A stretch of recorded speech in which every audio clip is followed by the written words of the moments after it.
We had to drive through eastern Congo's hills for 2 days to meet with the FDLR rebels. Most people living here have more contact with armed groups than with their own government. The FDLR's fighters from neighbouring Rwanda have been hiding in this area since 1994. Some of the group's ethnic Hutu members are accused of genocide back home. It's also been accused of mass rapes and killing civilians here in Congo. We reach a hilltop village under FDLR control. The group's spokesman shows us around. He says they've laid down arms and don't want to fight. And he says they want a dialogue with the Rwandan government.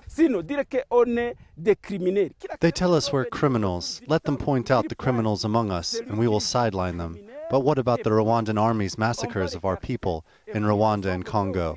The solution to the Rwandan problem is truth and reconciliation. There are no fighters or guns on show here. Instead, we're taken to a meeting with their wives and children. The FDLR says they'll be among the victims of any attack. The rebels were given a 2nd of January deadline to surrender. Few have done so, although they insist the process is underway. But the United Nations says many of the fighters are hidden in the bush preparing for battle. And it says the group's using the families as a human shield.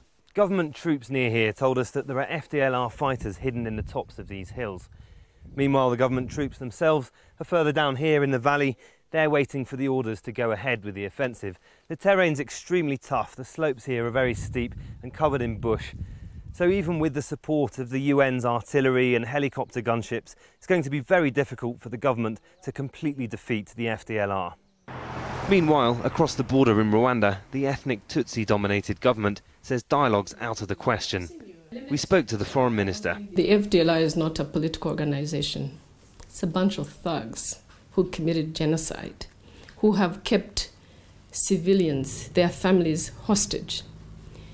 So that should be very clear, that nobody should even think that there is any kind of political claim that this group can have. Back in Congo, government soldiers deploy with fresh supplies.